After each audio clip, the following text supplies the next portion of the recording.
Hello, friends, and welcome back to another episode of Willis Wit and Wisdom. My name is Eric Willis, And I'm Bob Willis. and together we are father-son duo here to answer questions and talk about life and loss and conflict and leadership. And today we're going to actually be talking about memories. We all have them, and so what Some are more than they? others. Yeah, right. So Dad, let's dive right in. You have some thoughts about how people can engage the memories that they have. Yes, I do. In fact, that's one of the things I encourage after a loss is let's look at the memories that you have, because whether you realize it or not, memories are going to overwhelm you because you'll be having all these flashbacks of things that happened. And I encourage people to start with memories, but look at the earliest memory you have with that person who died. Go back to the first memory. I've read that memories usually kick in between 3 and 5 years of age. You can go back to that time frame in our life. But you go back to early memories and make a note of what took place. It's probably just a snapshot. Seldom do our memories involve videos. They're more like a snapshot that we have that we build around. But we go to early memories, then we list out things that feel good when we remember them. Things that you look at that and you say, I'm so glad that happened. I'm glad I have that memory. And then we look at things that hurt. Those are the things that you wish had never happened. But that's reality. Starting point, things that feel good, things that hurt. The reason we do that is to remind us that there's more to a relationship than the end of it. Often when a relationship ends, we focus on the last words, the last minutes, the last everything, last phone call, the last of everything. And we can get stuck there. The key is to remember there's more to that relationship. Let's go back and think about the early memories and write down some of those snapshots that we have that we can recall, and especially those things that feel good, because those are things we want to hold on to. The things that hurt, yes, that's real life. That's real life. There's things you wish had never happened, but we need to acknowledge that's part of the whole picture, and just move right on with it.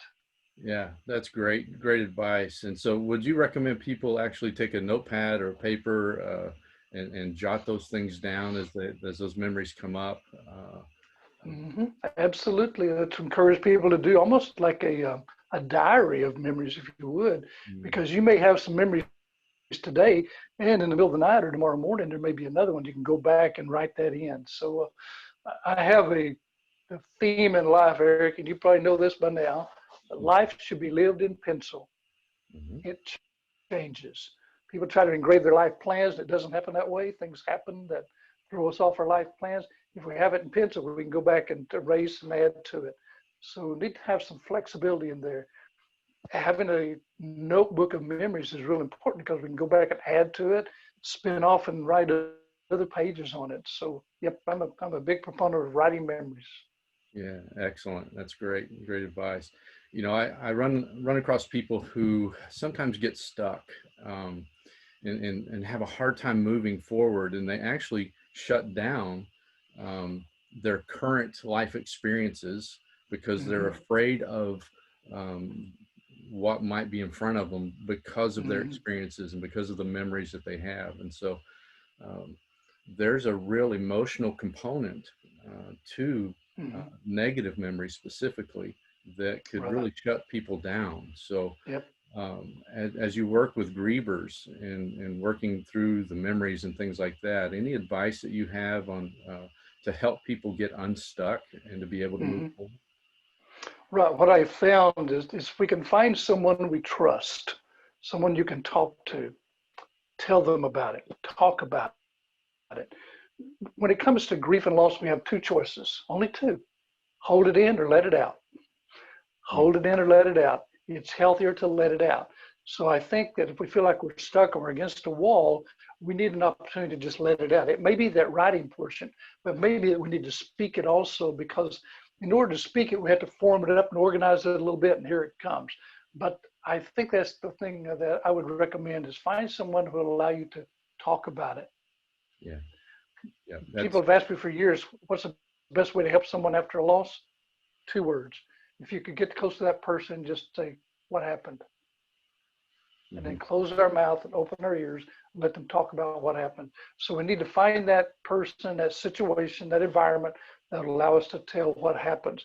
That moves us a little bit forward. Yep. And it's sharing those memories, um, like you mentioned earlier. That's great. You know, another aspect of memories is that they can be triggered by pretty much anything at any time. Mhm.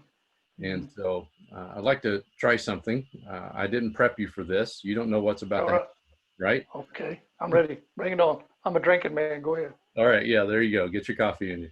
Mhm.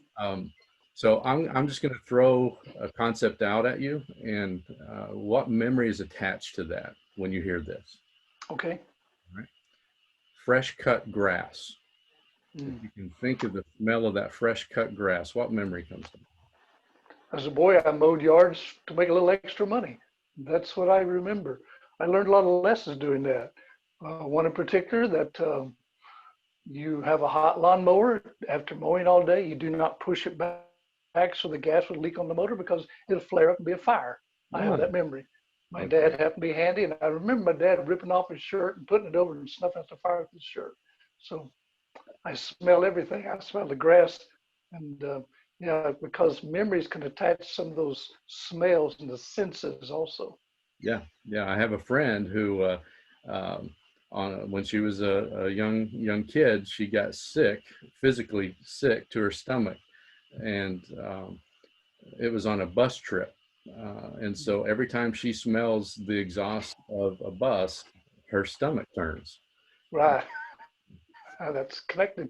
The senses. It is. Mhm. Um, so I brought something with me. I have something with me. I want to show it to you, and this will also trigger some memories. So I'd love to hear maybe a memory that may be attached to this. You know what this is? Hmm. I do. That looks like my dad's softball glove, or probably baseball glove at the time. Yep. You know. Yep. Hmm. So, Yeah, he was a southpaw. He was left-handed, mhm. but that that was the glove that I remember my dad having when I was growing up. So much connected that even though I'm right-handed, I was able to put that on my left hand, the opposite hand, and to use his glove because it felt like a good connection to what he was using. Plus, you can tell, in fact, it's still worn in. I suspect that there's still a feeling there. You could use this today, it would still hold the ball.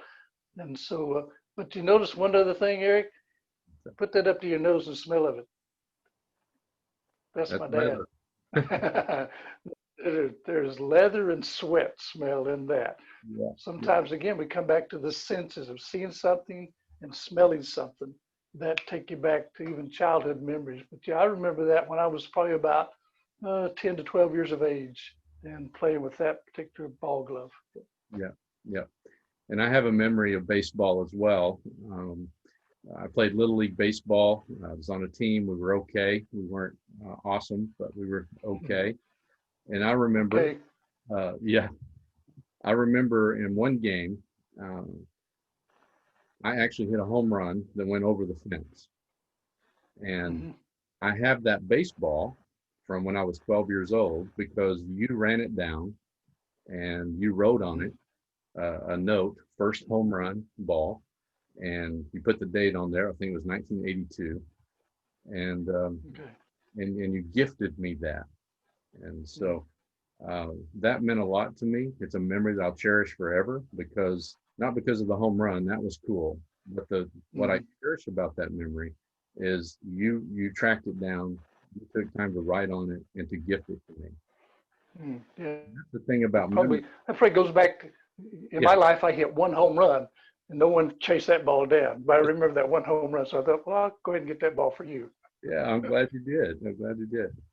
Um, the thing about memories is it's just a recollection of the events and interactions that we have in our life. Mm, Um, Memories aren't the meanings that we attach. That's something separate right. because our memories are going to be, like you said, those snapshots of life. And we have an opportunity to attach meaning to those memories. And Mm-hmm. so, what was significant to me in my memory of the baseball home run wasn't the home run, it was the fact that it showed your character, your love for me, uh, your intentionality to make sure that that you and I shared something together. Mhm. that time. Yeah. That's a Mhm. special memory I'll forever have. So, Yeah, and I think that really fits in well with grievers too, because they have these memories, and when they find that special thing that's in that memory, and I like for people to think about the senses that was involved in that. You know, what do they go back and what do they feel with that memory? That's real important. That's another reason to write those things down and think in terms of the five senses and how does that affect us? I think that could be a book, son. I think that could be a book. work on it. Mhm. All right, Dad, thanks for taking time to walk down memory lane a little bit. And any last Yeah, words? my pleasure. No, just to encourage grievers to don't give up and keep searching back more than just where you are in your grief. Let's look back at memories and how that person touched our life and write those things down. Excellent, excellent. Well, we'd love to hear from you folks. Thanks for joining us today. Dad, how can folks send a question your way or a comment your way? Right, they can catch me at rwillis14 at cox.net. That's my email address, rwillis14 at cox.net. Every morning I have a morning moment on Facebook, so you can track me down on Facebook. Look under Bob Willis, it'll be this face, Bob Willis, and follow me. Each morning I'll have something to do about grief and loss. Yep, and it's an excellent resource. I'm glad you're putting it out there every day. And folks, you can get a hold of me through reclaimleadership.org, and you can contact me through that website and find me there. Well, thank you for joining us today. May your memories be sweet, and may you continue to make more of them. So thank you for joining us today. Absolutely. Bye, folks.